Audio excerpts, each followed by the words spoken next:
সমস্যা। প্রত্যেকের জীবনেই সমস্যা আসা যাওয়া করে, আর প্রত্যেক মানুষ সমস্যা আসার পর তার সমাধান খুঁজতে উঠে পড়ে লাগেন। কিন্তু যখনই সমস্যার সমাধান হয়ে যায়, আমরা সুপ্রসন্ন হয়ে যাই এবং অসাবধানও হয়ে যাই।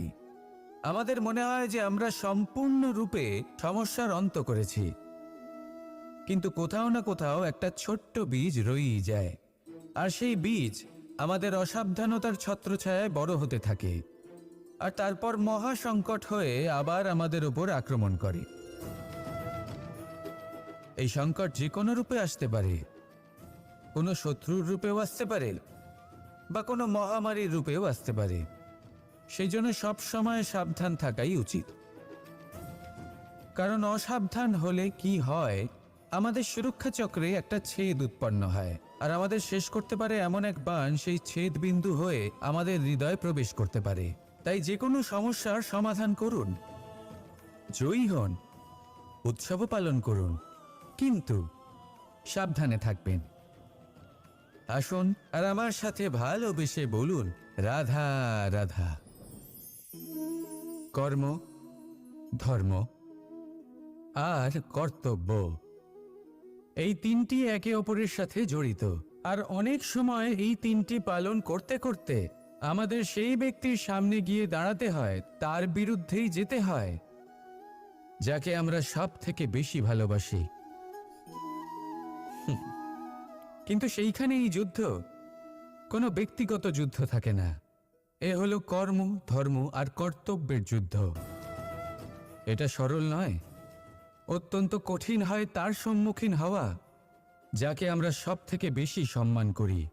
কিন্তু আমাদের তো আমাদের ধর্মের পথে চলতেই হবে, কারণ আমরা কর্মবদ্ধ, কর্তব্যবদ্ধ, আর এটাই করা উচিত। শুধু এটুকু মনে রাখবেন, যদি আপনার উদ্দেশ্য শুভ হয়, আপনার ভাবনা শুভ হয়, আপনি যদি কর্ম, ধর্ম আর কর্তব্যের পথে অগ্রসর হন, তাহলে এই প্রক্রিয়াতে যদি আপনাকে আপনার আরাধ্যেরও সামনে দাঁড়াতে হয়, তাহলেও আপনার কোনো ক্ষতি হবে না। তাহলে আসুন আর আমার সাথে ভালোবেসে বলুন, রাধা রাধা। মানুষের কোন বিষয়ে অহংকার থাকে? সময়, ক্ষমতা, শরীর আর সম্পত্তি। আর এই চারটেই সর্বদা সঙ্গে থাকে না। কি বিচিত্র ব্যাপার! আপনি নিজেই দেখুন, সময় আজ ভালো হলেও কাল অবশ্যই খারাপ হতে পারে। ক্ষমতা আজ আপনার থাকলেও কাল তা নাও থাকতে পারে। এই শরীরটা তো নশ্বরই বটে। যত আপনি বার্ধক্যের দিকে অগ্রসর হবেন, দুর্বল হতে থাকবেন, সৌন্দর্য ক্ষীণ হতে থাকবে। আর সম্পত্তি আজ আপনার, কাল অন্য কারোর হয়ে যাবে। আর এই সমস্ত নশ্বর জিনিসে মন কেন্দ্রীভূত করতে করতে ব্যক্তি ভুলে যান সেই বিষয়গুলি যা সর্বদা আপনার সাথে থাকবে, আপনার ঢাল হবে, আপনার সম্বল হয়ে থাকবে। আর তা হল আপনার স্বভাব, বুদ্ধি, সৎসঙ্গ আর খাঁটি সম্পর্ক। নিজের স্বভাব শীতল রাখুন, কর্মে বুদ্ধির পরিচয় দিন, সর্বদা ভালো মানুষের সাথে সময় কাটান, আর খাঁটি সম্পর্ক সর্বদা পালন করুন। জীবনে সর্বদা সুখী হবেন। রাধা রাধা। আমরা কর্ম করি, আর সেই কর্ম অনুসারে আমাদের তার ফল প্রাপ্ত হয়। এখন এই কর্ম আরো শ্রেষ্ঠ হতে থাকে, আমরা আরো প্রেরিত হতে থাকি। তার জন্য আমরা বড় বড় জ্ঞানীদের থেকে প্রভাবশালী, প্রেরণাদায়ক ব্যক্তির সাথে দেখা করার চেষ্টা করি, দেখা করিও। নিজের কর্মের বিষয়ে বিচার করি, আলোচনা করি, তাই তো? কারণ আমাদের কাজ দেখে তাতে বিশেষ মতামত সামনে থাকা ব্যক্তি দিতে পারে। কিন্তু এই পুরো চক্রতে সংসারের সব থেকে গুরুত্বপূর্ণ ব্যক্তির সাথে কথা বলতে আমরা ভুলেই যাই। আপনি কি জানেন সংসারের সব থেকে গুরুত্বপূর্ণ ব্যক্তি কে? স্বয়ং আপনি। হ্যাঁ, আপনি সে। আপনি জীবিত আছেন, তাই এই সংসার জীবিত আছে। আপনি হলেন আপনার সমস্ত কর্মের কেন্দ্র। তাই এবার থেকে প্রতিদিন একটু সময় নিজের জন্য বের করে নিজের সাথে কথা বলুন। নিজেকে বুঝুন, নিজের কর্মকে বুঝুন। কিছু প্রশ্ন আসবে, কিছুর উত্তর পাবেন। আরও কিছু প্রশ্ন আসবে যার উত্তর আপনি অবশ্যই পাবেন, কিন্তু এটা করবেন অবশ্যই, নয়তো আপনি এই সংসারের সব থেকে গুরুত্বপূর্ণ ব্যক্তির সাথে দেখা করার সুযোগই হারিয়ে ফেলবেন। এবার বলুন, আপনি কি এরকম চাইবেন? রাধা রাধা, প্রেম, ঘৃণা, এই দুই হলো একই শব্দ। কিভাবে? দেখুন না, দুটোতেই আড়াই অক্ষর রয়েছে। দুটোই হলো সেই অনুভূতি যা আমাদের মনের সাথে জড়িত, আর এই দুই অনুভূতির সাথেই জড়িত মানুষ আমাদের জন্য গুরুত্বপূর্ণ। পার্থক্য শুধু এটাই যে প্রেম পায় সম্মান আর ঘৃণাকে করা হয় অবজ্ঞা। এরকম কেন? কারণ প্রেম হলো সেই অনুভূতি যেখানে মানুষ সব কিছু দিয়ে দিতে চায়, সব কিছু লুটিয়ে দিতে চায়। সেখানে ঘৃণা হলো এমন অনুভূতি যেখানে মানুষ সব কিছু কেড়ে নিতে চায়, সব কিছু জিতে নিতে চায়। তাও প্রেমের অনুভূতি কখনো আপনাকে হারতে দেয় না, আর ঘৃণার অনুভূতি কখনো আপনাকে জিততে দেয় না। এবার কি করবেন আপনি? একটাই জীবন। ঘৃণার সাথে বাঁচবেন নাকি প্রেমের সাথে? আমি তো প্রেমকেই চয়ন করব। রাধা রাধা। পাওয়া এবং হারিয়ে ফেলা, এই দুই হলো জীবনের অভিন্ন অঙ্গ। আমরা যেমন কিছু পেয়ে থাকি, তেমন কিছু হারিয়েও থাকি। কিছু স্বপ্ন সার্থক হয়, আবার কিছু লক্ষ্য অপূর্ণই থেকে যায়। জীবনে এটা হয়েই থাকে, প্রত্যেকের জীবনেই এটা হয়ে থাকে। কিন্তু কারোর সাথে দেখা হলে আমরা কি ধরনের কথা বলি? আমরা সেই কথাই বলি যা আমরা হারিয়েছি। নিজেও দুঃখ পাই, আবার সামনের মানুষটাকেও দুঃখ দিই। তার থেকে অন্যরকম কিছু করার চেষ্টা করুন, ধনাত্মক চিন্তা করার চেষ্টা করুন। মন সেদিকেই দিন, স্মরণ শুধুমাত্র তাকেই করুন, গুরুত্ব তাকেই দিন যিনি আপনার কাছে রয়েছেন। যিনি আপনার কাছে নেই তার আশায় কষ্ট কেন পাচ্ছেন আপনি? সেগুলিকেই প্রাধান্য দিন যা আজ এখন বর্তমানে আপনার কাছে রয়েছে। যেমন আমি কংস মামাকে স্মরণ করি না, যিনি আমার ছেলেবেলা নষ্ট করে দিয়েছেন। আমি স্মরণ করি আমার যশোদা মাকে, আমার বলরাম দাদাকে, আমার রাধাকে, যারা আমার জীবনকে ভরিয়ে তুলেছেন। আপনিও ঠিক এটাই করুন, আর আমার সাথে ভালোবেসে বলুন, রাধা রাধা। কথায় বলা হয়, জীবনে ভালোবাসাই হলো সুখের মূল। এটা সত্য। এবার প্রশ্ন হলো এটাই যে এই ভালোবাসা কার সাথে করা উচিত? যদি আপনি কিছুক্ষণের জন্য সুখ পেতে চান, তাহলে ভালোবাসুন নিজের রুচি মতো। যদি আপনি কিছুদিনের জন্য সুখ পেতে চান, ভালোবাসুন নিজের বন্ধুদের। যদি আপনি কয়েক মাসের জন্য, কয়েক বছর বা অনেক বছরের জন্য সুখী হতে চান, তাহলে ভালোবাসুন নিজের পরিবারকে, মাতা পিতা, নিজের সন্তান, স্বামী স্ত্রী, নিজের আত্মীয়দের। কিন্তু যদি আপনি চিরকালের জন্য সুখী হতে চান, তাহলে ভালোবাসতে হবে শুধু নিজের কর্মগুলিকে। কারণ সম্পর্ক যেমনই হোক না কেন, কখনো না কখনো ভেঙে যাবেই। এই সংসার হলো এমনই যে যাদের সঙ্গ আমরা পাই, তাদের সঙ্গ একদিন ত্যাগ করতে হয়। শুধু কর্মই হলো এমন এক সঙ্গ যা কখনো আপনাকে ত্যাগ করবে না। আপনার মৃত্যুর পরেও এই কর্ম আপনাকে বাঁচিয়ে রাখবে। তাই সবসময় মনে রাখবেন, এই কর্ম ধর্ম মনে করে পালন করা উচিত। জীবনের শেষ মুহূর্ত পর্যন্ত কর্মকে ভালোবাসুন, জীবনের শেষ মুহূর্ত পর্যন্ত সুখে থাকবেন। আর আমি তো সবসময় বলি, শুধু কর্ম করতে থাকো, ফলের চিন্তা করো না।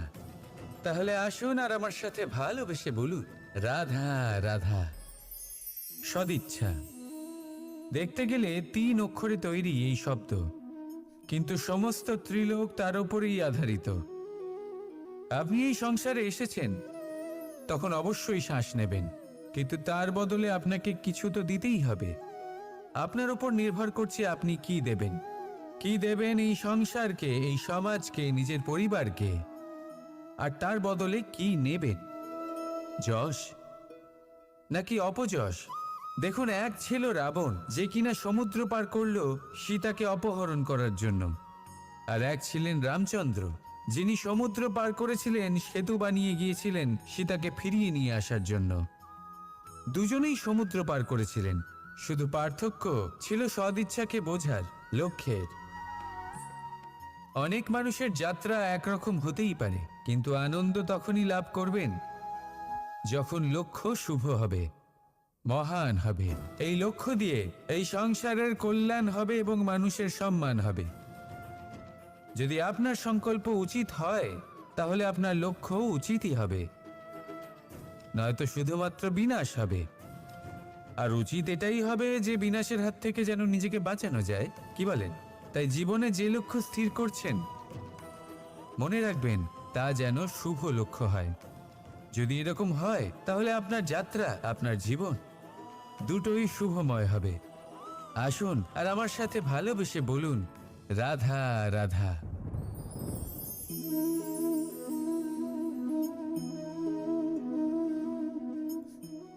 মুক্ত। এই মুক্তই সবাইকে মোহিত করে দেয়, নিজের দিকে আকর্ষিত করে। অত্যন্ত সুন্দর, গোল, শুভ্র। মুক্ত দ্বারা নির্মিত আভূষণ, তা হয়তো সে মুকুটই হোক বা কোনো স্ত্রীর অলংকার, তাকে আরো সুন্দর করে তোলে, তাকে আরো সুন্দর দেখতে লাগে। এবার এই মুক্তকে এত সুন্দর দেখার জন্য কত কষ্ট সহ্য করতে হয়, তা কি কখনো আপনি ভেবেছেন? এই মুক্ত ঝিনুক থেকে বের করা হয়। ঝিনুক, যা কিনা সমুদ্রের তলদেশে থাকে। ওকে কত কষ্ট সহ্য করতে হয়, জলের চাপ সহ্য করতে হয়, সমুদ্রের স্রোত সহ্য করতে হয়। এই ঝিনুককে এত কষ্ট সহ্য করতে হয়, এই মুক্তকে এত কষ্ট সহ্য করতে হয়, তারপরে এর রূপ এত সুন্দর হয়। যদি আপনিও আপনার পরিশ্রমের সৌন্দর্য, নিজের পরাক্রমের সৌন্দর্য এই সংসারে প্রকাশিত করতে চান, তাহলে আপনাকেও কষ্ট সহ্য করতেই হবে। তাই জীবনে যখনই সংকট আসবে, বিপদ আসবে, সমস্যা আসবে, তখন একে সুযোগ হিসেবে গ্রহণ করুন। কারণ এই বিপদের সাথেই লড়াই করে আপনি মুক্তর মতোই পরিশুদ্ধ হয়ে উঠবেন। তাহলে আসুন আর আমার সাথে ভালোবেসে বলুন, রাধা রাধা। যখনই আমরা কথা বলি জলরাশির বিষয়ে, যখন আমরা তুলনা করি, তখন আমাদের খুব ভালো লাগে মিষ্টি সরোবর, পুকুর, নদী। আর আমরা অপেক্ষা করে থাকি সাগরের জন্য, সমুদ্রের জন্য। কেন করি? কারণ এই সাগর, এই সমুদ্র, এ হলো অত্যন্ত বিশাল আর ভয়ানক। এর জলও কিন্তু নোনতা, যা আমরা পান করতে পারি না। কখনো ভেবে দেখেছেন এই সমুদ্রের অন্তরে এই নোনতা জল, এই নোনতা ভাব, এটা আসে কোত্থেকে? এই যে সমুদ্র, যে প্রবাহমান নদীর থেকে যে খনিজ নির্গত হয়, তার ভাণ্ডার হলো এটা। সেই খনিজকে নিজের অন্তরে গ্রহণ করে, সেই নোনতা ভাব নিজের মধ্যে সমাহিত করে, আর তারপর সেই নোনতা জল বাষ্পে পরিণত হয়ে ওপরে উঠে যায়, যা মেঘ হয়ে আপনার ওপর মিষ্টি বৃষ্টি হয়ে ঝরে পড়ে। এ হলো সমুদ্রের ত্যাগ, যার জন্য আপনি মিষ্টি জল পান করতে পারছেন, সে নদী থেকেই হোক বা সরোবর থেকে। সেই জন্যই হয়তো সাগর হলো এত মহান, হয়তো সেই জন্যই রত্ন সাগরে পাওয়া যায়। তাই মনে রাখবেন, ক্ষমতা তারই হয় যে ত্যাগ করতে জানে, কোনো বিষকে নিজের মধ্যে ধারণ করে নিতে জানে। তাহলে আপনিও এটাই করুন, এতটাই শক্তিশালী হয়ে উঠুন, আর আমার সাথে ভালোবেসে বলুন, রাধা রাধা। পরিচ্ছন্নতা। বর্তমানের এই প্রজন্ম আগের প্রজন্মের এই যে অতি শুদ্ধতার অভ্যেস ছিল, তা নিয়ে ঠাট্টা করে। তাকে মূর্খতা মনে করে। বুঝতেই পারে না কেন। আমাদের মা, ঠাকুমা, দিদিমা এদের দেখেছি সকালে উঠে সবার আগে স্নান করেন। কেন? বুঝতেই পারে না। কেন কথায় কথায় বারান্দা উঠোন পরিষ্কার করা হয়? বুঝতেই পারে না। অনেক মানুষজন এটাকে ধার্মিক এবং অন্ধবিশ্বাস বলে, কিন্তু যদি আমি আপনাকে সত্যি কথা বলি, প্রত্যেক ধর্ম বিজ্ঞানসম্মত। প্রত্যেক কাজের পেছনে বৈজ্ঞানিক সত্যতা লুকিয়ে রয়েছে, কিন্তু প্রত্যেক মানুষ সেই নিয়ে কতটা ভাবেন, কতটা বোঝেন আর কি পদক্ষেপ নেন তা হলো আলাদা এবং অত্যন্ত গুরুত্বপূর্ণ, কিন্তু তা হলো বিজ্ঞানসম্মত। আজও যখন আমি আগে বাড়ি যাই, মা সবার আগে আমার হাত পা ধুয়ে দেন, তারপর সবকিছু। তাই আপনি পরিচ্ছন্ন থাকুন, তাহলে আপনি সুস্থ থাকবেন। তখনই আপনার মনে ভক্তিভাব আসবে, তখনই এই সমগ্র সংসারকে সামলানোর শক্তি অর্জন করতে পারবেন। তাহলে পরিচ্ছন্ন থাকুন, সব ভালো থাকবে। রাধা রাধা। এটা দেখতে পাচ্ছেন? আপনি নিশ্চয়ই জানেন এটা কি। এটা বড়ই বিচিত্র এক বস্তু। এটা হলো কয়লা। আমি একে বিচিত্র এই কারণে বলছি, ভেবে দেখুন, যদি এটা গরম হয় আর আপনি এটাকে ধরে ফেলেন, এটা আপনার হাত পুড়িয়ে ফেলবে। আর যদি এটা ঠান্ডা হয় আর আপনি এটা ধরেন, তাহলে এটা আপনার হাতে কালি লাগিয়ে দেবে। অর্থাৎ যে কোনো পরিস্থিতিতেই, যে কোনো রূপেই থাকুক না কেন, গরম হোক অথবা ঠান্ডা, এটা কোনো না কোনোভাবে আপনার ক্ষতি অবশ্যই করবে। এরকমই হয় খারাপ মানুষজন, বদসঙ্গ, ঠিক কয়লার মতো। আপনি যদি কিছু নাও করেন, যাই হয়ে যাক, এরা যদি আপনার কাছে থাকে, তাহলে কোনো না কোনোভাবে জীবনে আপনার কোনো না কোনো ক্ষতি অবশ্যই হবে। তাই নিজের জীবনে সবসময় সঙ্গতের নির্ণয় অত্যন্ত ভেবেচিন্তে করবেন। রাধা রাধা। ইচ্ছে, সিদ্ধান্ত আর নিশ্চয়তা, এই শব্দগুলো আমরা আমাদের জীবনে অনেকবার শুনেছি, তাই না? জীবনে অনেক সময় অনেক কিছু পেতে খুবই ইচ্ছে করে, কিন্তু শুধু ইচ্ছে হলেই কি সবকিছু পাল্টায়? সবকিছু পাওয়া যায়? অনুর্বর জমিতে বাস করা ব্যক্তির মনে ইচ্ছে হয় যেন সে শীতল জল পায়, কিন্তু সে পায় না। যে এক কুয়ো খোঁড়ার সিদ্ধান্ত নিয়েছে, সে মাটি খোঁড়ার জন্য কোদাল অবশ্যই পেয়ে যায়। আর যে নিশ্চিত করে নিয়েছে, সে দেরি করে হলেও সেই শীতল জল অবশ্যই পেয়ে যায়। তাই জীবনে কেবল ইচ্ছে করবেন না, সিদ্ধান্ত নিন আর তারপর নিশ্চিত করুন, সব পেয়ে যাবে। আর ভালোবেসে বলুন, রাধা রাধা। স্বপ্ন আর লক্ষ্য একই মনে হয়। এই দুইয়েরই কথা মানুষ কল্পনা করেন, এই দুই মানুষ অর্জন করতে চান। আর এই দুই পূর্ণ হলে মানুষ নিজেকে অত্যন্ত ভাগ্যবান বলে মনে করেন। কিন্তু এই দুইয়ের মধ্যে পার্থক্য আছে। পার্থক্য এই যে স্বপ্নের জন্য বিনা পরিশ্রমের ঘুম দরকার হয়, আর লক্ষ্যের জন্য বিনা ঘুমের পরিশ্রম। যে ব্যক্তি ঘুমের মধ্যে স্বপ্ন দেখতে থাকেন, জেগে ওঠার পর তার হাত খালি থেকে যায়। আর যে ব্যক্তি পরিশ্রম করেন, শয়নকালেও তার হাত তার লক্ষ্যেই থাকে। তাই যদি স্বপ্নও দেখতে হয়, তাহলে লক্ষ্য জেনে পরিশ্রম করুন আর ভালোবেসে বলুন, রাধা রাধা। জীবনে কিছু করে দেখাতে হলে আকাশের সেই সীমা ছুঁতে হবে যে সীমা ছোঁয়ার কথা আপনি কখনো ভাবতেও পারেন না। তাহলে নিজের মধ্যে এই তিনটি গুণ সম্মিলিত করুন। প্রথম, নিজের লক্ষ্যে পৌঁছবার ইচ্ছে, একাগ্রতা। এ আপনার দ্বারা এমন কাজ করাতে পারে যা আপনি কখনো করতে পারবেন না। দ্বিতীয়, সাহস, সমস্যার সমাধান করার ক্ষমতা। এটা আপনার দ্বারা তাই করাতে পারে যা আপনি সত্যিই করতে চান। আর তৃতীয় হলো অভিজ্ঞতা। অভিজ্ঞতা আপনাকে বলে দেবে আপনার কি করা উচিত আর কি নয়।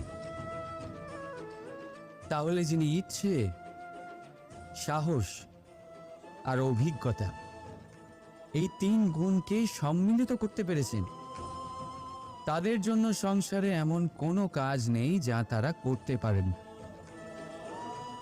তারা সর্বদা প্রসন্ন হয়ে বলেন, রাধা রাধা। মানুষের একটা বিশেষ প্রবৃত্তি হলো তারা কখনো নিজেকে নিয়ে সন্তুষ্ট হন না, কখনো নিজেকে নিয়ে প্রসন্ন হন না। যা আছে তার থেকে বেশি পেতে চান, যা পেয়ে গেলেন তার থেকে আরো বেশি পেতে চান। নিজেদের জীবনে বদল, পরিবর্তন আনতে চান। আর এই প্রবৃত্তি এই সংসারের সবচেয়ে মহান, কারণ এই প্রবৃত্তির জন্যই সংসারের বিকাশ হয়। কিন্তু এই বদলের জন্য মানুষ তার খোঁজে থাকেন যা তার জীবনে বদল আনতে পারবে, তাকে পথ দেখাতে পারবে, তার জীবনে পরিবর্তন আনতে পারবে। আর তাই মানুষ সংসার জুড়ে তাকেই খোঁজেন যিনি তার পাশেই আছেন।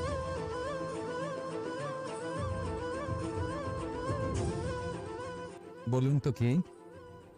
যদি কেউ আপনার জীবন বদলাতে পারে তবে তাকে আয়নায় দেখুন। আপনি নিজেই সে যে নিজের জীবন বদলাতে পারে, নিজেই নিজের পথপ্রদর্শক হতে পারেন, জীবনে বদল আনতে পারে, পরিবর্তন আনতে পারে। তাই চিনুন নিজের অন্তরের শক্তিকে, আর এটা বিশ্বাস করুন যে এই সংসারে আপনার থেকে বেশি শক্তিশালী আর কেউ নেই। জীবন বদলে যাবে আপনার। আর অন্ধবিশ্বাস নয়, আত্মবিশ্বাসের হাত ধরুন। আপনার সমস্যা আপনা থেকেই দূর হয়ে যাবে।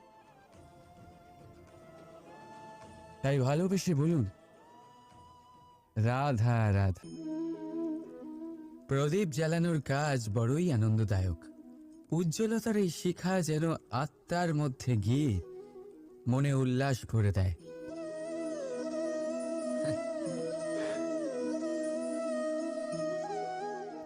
এই আমি কি করলাম? আমি একে নিভিয়ে দিলাম, অথচ এই দিয়েই আমি অন্য প্রদীপগুলি জ্বালিয়েছিলাম। কারণ যতক্ষণ এই শিখা অন্য প্রদীপগুলিকে জ্বালাচ্ছিল ততক্ষণ এই নিজেও জ্বলছিল। কিন্তু যেই ও এই কাজ করা ছেড়ে দিল তখন একেও নিভতে হল। বুঝলেন? সেরকমই জীবন হলো উজ্জ্বলতা দেওয়ার আরেক নাম। যদি জীবনে শুভ কাজ করেন, অপরের উপকার করে, অন্যদের সহায়তা করে, তাহলেই জীবিত থাকবেন। আর যেদিন এই কাজ করা আপনি বন্ধ করে দেবেন, শ্বাস প্রশ্বাস নেওয়া সত্ত্বেও মৃত হয়ে যাবেন। তাই যতক্ষণ শ্বাস চলছে আশারূপী উজ্জ্বলতা ছড়াতে থাকুন। বিশ্বাস করুন, মৃত্যুর পরেও আপনি অমর থাকবেন। তাই ভালোবেসে বলুন, রাধা রাধা। যবে থেকে জীব প্রাণের অস্তিত্ব পেয়েছে তবে থেকেই আরও একটি শব্দ জন্ম লাভ করেছে, সংঘর্ষ। জন্মলগ্ন থেকেই মানুষকে বাঁচার জন্য সংঘর্ষ করে যেতে হয়। কখনো নিজের লক্ষ্যে পৌঁছবার জন্য সংঘর্ষ করতে হয়, আর কখনো যা পেয়েছেন তাকে রক্ষার জন্য সংঘর্ষ করতে হয়। কিন্তু প্রত্যেকে একই অভিযোগ করে যে সংঘর্ষ করার সময় ভীষণ কষ্ট হয়। আপনি যোদ্ধা হলে প্রহার আপনাকে সহ্য করতেই হবে। সাঁতার শিখতে হলে জলে আপনাকে প্রবেশ করতেই হবে। পায়ের তলায় তাদেরই কড়া পড়ে যারা রোজ হাঁটেন, আর যারা হাঁটেন তারা নিজেদের লক্ষ্যে অবশ্যই পৌঁছন। তাই মনে রাখবেন, জীবন ততক্ষণই আছে যতক্ষণ কর্ম করবেন। তাই সংঘর্ষ করতে থাকুন, কষ্ট ভুলে যান, আর আমার সাথে ভালোবেসে বলুন, রাধা রাধা। মানুষ সর্বদা ফলাফলের কথা ভাবে, যে আমি যা করতে চলেছি তার ফল কি হবে, তার পরিণাম কি হবে। কিন্তু এর চিন্তা কেন? কারণ কর্ম যদি শুভ হয় তাহলে তার পরিণাম খারাপ হতেই পারে না। শুভ চিন্তা নিয়ে যারা কর্ম করেন তাদের ফলের চিন্তা কিসের? যারা ফুল বিক্রি করেন তাদের মাঝে সাঝে কাঁটা নিশ্চয়ই ফোটে, কিন্তু সুগন্ধ তাদের হাতে থেকেই যায়। হীরের সন্ধানে কয়লার খনিতে নামা ব্যক্তি কালিমা লিপ্ত হয়ে গেলেও তার হাতে হীরে অবশ্যই থাকে। তাই শুভ চিন্তা নিয়েই কর্ম করে যান, পরিণাম শুভই হবে। আর ভালোবেসে বলুন, রাধা রাধা। মন, মানুষ, মান, এই তিনেরই প্রারম্ভ ম দিয়ে হয়, তাই না? কিন্তু আজ আমরা কথা বলবো মানের বিষয়। মানই সেই ভাব যা আমাদের মনকে সন্তুষ্ট করে। এই কলসিতে ভরা জলের মতন, যে জল এই পাত্রতে থাকার দরুন এর অস্তিত্ব বজায় থাকে। এবার মান থেকে আসে আত্মসম্মান আর অভিমান, আর এই দুইয়ের মধ্যে তফাৎ অনেক। যে জল এই পাত্রের মধ্যে সংরক্ষিত তা হলো আত্মসম্মান, যা আমাদের মনের সম্বল, অবলম্বন, যা এই পাত্রের মধ্যে শীতল থাকে আর যিনি পান করেন তাকেও শীতল রাখে। আর যে জল এই পাত্রের বাইরে উথলে পড়ে তা হলো অভিমান, যা বাইরের উত্তাপে বাষ্প হয়ে উবে যায়। সর্বদা মনে রাখবে, আত্মসম্মান আপনাকে দৃঢ় করে, আপনাকে শক্তি প্রদান করে, আর অভিমান আপনাকে দুর্বল করে দেয়। তাহলে কি হতে চান আপনি? আত্মসম্মানী নাকি অভিমানী? সিদ্ধান্ত আপনার। রাধা রাধা। সমস্যা, প্রত্যেকের জীবনেই সমস্যা আসা যাওয়া করে, আর প্রত্যেক মানুষ সমস্যা আসার পর তার সমাধান খুঁজতে উঠে পড়ে লাগেন। কিন্তু যখনই সমস্যার সমাধান হয়ে যায় আমরা সুপ্রসন্ন হয়ে যাই এবং অসাবধানও হয়ে যাই। আমাদের মনে হয় যে আমরা সম্পূর্ণরূপে সমস্যার অন্ত করেছি, কিন্তু কোথাও না কোথাও একটা ছোট্ট বীজ রয়েই যায়, আর সেই বীজ আমাদের অসাবধানতার ছত্রছায়ায় বড় হতে থাকে, আর তারপর মহা সংকট হয়ে আবার আমাদের উপর আক্রমণ করে। এই সংকট যে কোনো রূপে আসতে পারে, কোনো শত্রুর রূপেও আসতে পারে, বা কোনো মহামারীর রূপেও আসতে পারে।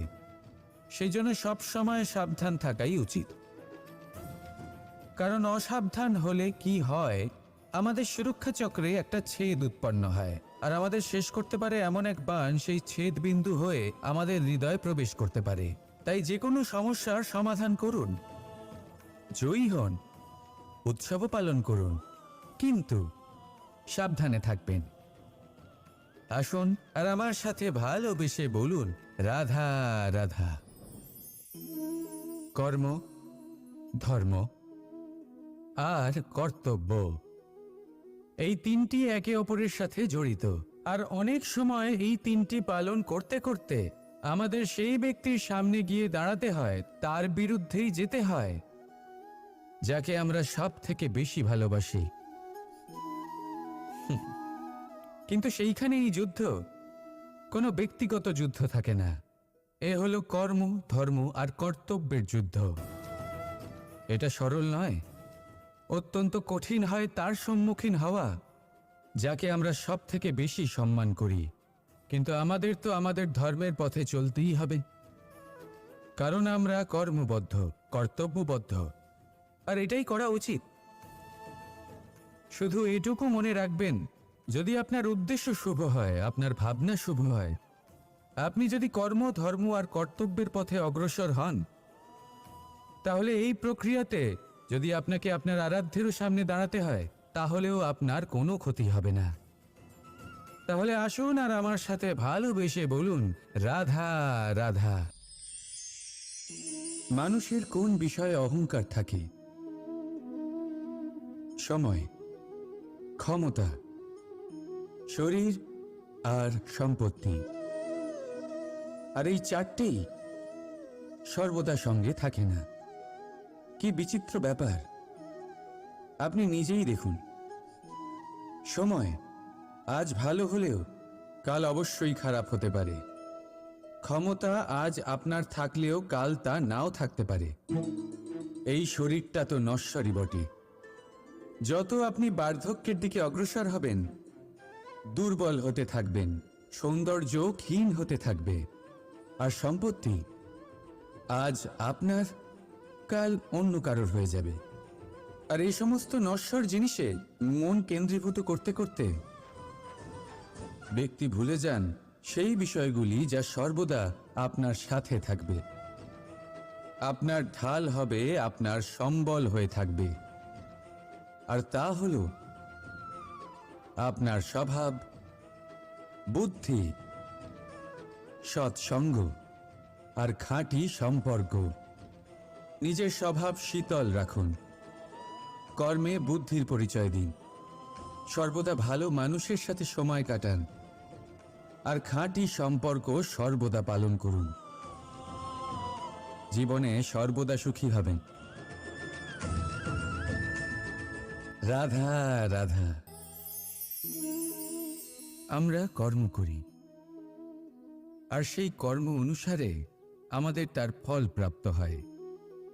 এখন এই কর্ম আরো শ্রেষ্ঠ হতে থাকে, আমরা আরো প্রেরিত হতে থাকি। তার জন্য আমরা বড় বড় জ্ঞানীদের থেকে প্রভাবশালী, প্রেরণাদায়ক ব্যক্তির সাথে দেখা করার চেষ্টা করি, দেখা করিও।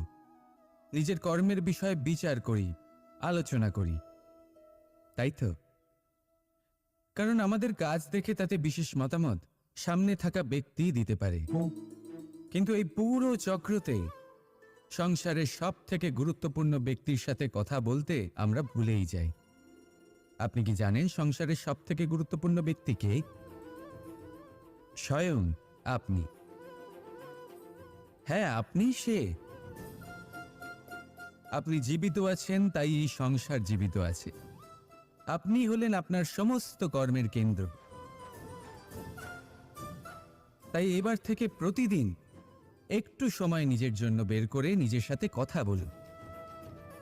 নিজেকে বুঝুন, নিজের কর্মকে বুঝুন। কিছু প্রশ্ন আসবে, কিছুর উত্তর পাবেন, আরো কিছু প্রশ্ন আসবে যার উত্তর আপনি অবশ্যই পাবেন। কিন্তু এটা করবেন অবশ্যই, নয়তো আপনি এই সংসারের সব থেকে গুরুত্বপূর্ণ ব্যক্তির সাথে দেখা করার সুযোগই হারিয়ে ফেলবেন। এবার বলুন, আপনি কি এরকম চাইবেন? রাধা রাধা। প্রেম, ঘৃণা, এই দুই হলো একই শব্দ। কিভাবে? দেখুন না, দুটোতেই আড়াই অক্ষর রয়েছে। দুটোই হলো সেই অনুভূতি যা আমাদের মনের সাথে জড়িত। আর এই দুই অনুভূতির সাথেই জড়িত মানুষ আমাদের জন্য গুরুত্বপূর্ণ। পার্থক্য শুধু এটাই যে প্রেম পায় সম্মান আর ঘৃণাকে করা হয় অবজ্ঞা। এরকম কেন? কারণ প্রেম হলো সেই অনুভূতি যেখানে মানুষ সব কিছু দিয়ে দিতে চায়, সব কিছু লুটিয়ে দিতে চায়। সেখানে ঘৃণা হলো এমন অনুভূতি যেখানে মানুষ সব কিছু কেড়ে নিতে চায়, সব কিছু জিতে নিতে চায়। তাও প্রেমের অনুভূতি কখনো আপনাকে হারতে দেয় না, আর ঘৃণার অনুভূতি কখনো আপনাকে জিততে দেয় না। এবার কি করবেন আপনি? একটাই জীবন। ঘৃণার সাথে বাঁচবেন নাকি প্রেমের সাথে? আমি তো প্রেমকেই চয়ন করব। রাধা রাধা। পাওয়া এবং হারিয়ে ফেলা, এই দুই হলো জীবনের অভিন্ন অঙ্গ। আমরা যেমন কিছু পেয়ে থাকি তেমন কিছু হারিয়েও থাকি। কিছু স্বপ্ন সার্থক হয়, আবার কিছু লক্ষ্য অপূর্ণই থেকে যায়। জীবনে এটা হয়েই থাকে, প্রত্যেকের জীবনেই এটা হয়ে থাকে। কিন্তু কারোর সাথে দেখা হলে আমরা কি ধরনের কথা বলি? আমরা সেই কথাই বলি যা আমরা হারিয়েছি। নিজেও দুঃখ পাই, আবার সামনের মানুষটাকেও দুঃখ দিই। তার থেকে অন্যরকম কিছু করার চেষ্টা করুন, ধনাত্মক চিন্তা করার চেষ্টা করুন। মন সেদিকেই দিন, স্মরণ শুধুমাত্র তাকেই করুন, গুরুত্ব তাকেই দিন যিনি আপনার কাছে রয়েছেন। যিনি আপনার কাছে নেই তার আশায় কষ্ট কেন পাচ্ছেন আপনি? সেগুলিকেই প্রাধান্য দিন যা আজ এখন বর্তমানে আপনার কাছে রয়েছে। যেমন আমি কংস মামাকে স্মরণ করি না যিনি আমার ছেলেবেলা নষ্ট করে দিয়েছেন। আমি স্মরণ করি আমার যশোদা মাকে, আমার বলরাম দাদাকে, আমার রাধাকে, যারা আমার জীবনকে ভরিয়ে তুলেছেন। আপনিও ঠিক এটাই করুন আর আমার সাথে ভালোবেসে বলুন, রাধা রাধা। কথায় বলা হয় জীবনে ভালোবাসাই হলো সুখের মূল। এটা সত্য। এবার প্রশ্ন হলো এটাই যে এই ভালোবাসা কার সাথে করা উচিত? যদি আপনি কিছুক্ষণের জন্য সুখ পেতে চান তাহলে ভালোবাসুন নিজের রুচি মতো। যদি আপনি কিছুদিনের জন্য সুখ পেতে চান ভালোবাসুন নিজের বন্ধুদের। যদি আপনি কয়েক মাসের জন্য, কয়েক বছর বা অনেক বছরের জন্য সুখী হতে চান তাহলে ভালোবাসুন নিজের পরিবারকে, মাতা পিতা, নিজের সন্তান, স্বামী স্ত্রী, নিজের আত্মীয়দের। কিন্তু যদি আপনি চিরকালের জন্য সুখী হতে চান তাহলে ভালোবাসতে হবে শুধু নিজের কর্মগুলিকে। কারণ সম্পর্ক যেমনই হোক না কেন কখনো না কখনো ভেঙে যাবেই। এই সংসার হলো এমনই যে যাদের সঙ্গ আমরা পাই তাদের সঙ্গ একদিন ত্যাগ করতে হয়। শুধু কর্মই হলো এমন এক সঙ্গ যা কখনো আপনাকে ত্যাগ করবে না। আপনার মৃত্যুর পরেও এই কর্ম আপনাকে বাঁচিয়ে রাখবে। তাই সবসময় মনে রাখবেন, এই কর্ম ধর্ম মনে করে পালন করা উচিত। জীবনের শেষ মুহূর্ত পর্যন্ত কর্মকে ভালোবাসুন, জীবনের শেষ মুহূর্ত পর্যন্ত সুখে থাকবেন। আর আমি তো সবসময় বলি, শুধু কর্ম করতে থাকো, ফলের চিন্তা করো না। তাহলে আসুন আর আমার সাথে ভালোবেসে বলুন, রাধা রাধা। সদিচ্ছা দেখতে গেলে 3 অক্ষরে তৈরি এই শব্দ, কিন্তু সমস্ত ত্রিলোক তার উপরেই আধারিত। আপনি এই সংসারে এসেছেন তখন অবশ্যই শ্বাস নেবেন, কিন্তু তার বদলে আপনাকে কিছু তো দিতেই হবে। আপনার উপর নির্ভর করছে আপনি কি দেবেন। কি দেবেন এই সংসারকে, এই সমাজকে, নিজের পরিবারকে, আর তার বদলে কি নেবেন? যশ নাকি অপযশ? দেখুন, এক ছিল রাবণ যে কিনা সমুদ্র পার করলো সীতাকে অপহরণ করার জন্য, আর এক ছিলেন রামচন্দ্র যিনি সমুদ্র পার করেছিলেন, সেতু বানিয়ে গিয়েছিলেন সীতাকে ফিরিয়ে নিয়ে আসার জন্য। দুজনেই সমুদ্র পার করেছিলেন, শুধু পার্থক্য ছিল সদিচ্ছাকে বোঝার, লক্ষ্যের। অনেক মানুষের যাত্রা একরকম হতেই পারে, কিন্তু আনন্দ তখনই লাভ করবেন যখন লক্ষ্য শুভ হবে, মহান হবে। এই লক্ষ্য দিয়ে এই সংসারের কল্যাণ হবে এবং মানুষের সম্মান হবে। যদি আপনার সংকল্প উচিত হয় তাহলে আপনার লক্ষ্য উচিতই হবে, নয়তো শুধুমাত্র বিনাশ হবে। আর উচিত এটাই হবে যে বিনাশের হাত থেকে যেন নিজেকে বাঁচানো যায়, কি বলেন? তাই জীবনে যে লক্ষ্য স্থির করছেন মনে রাখবেন তা যেন শুভ লক্ষ্য হয়। যদি এরকম হয় তাহলে আপনার যাত্রা, আপনার জীবন দুটোই শুভময় হবে। আসুন আর আমার সাথে ভালোবেসে বলুন, রাধা রাধা।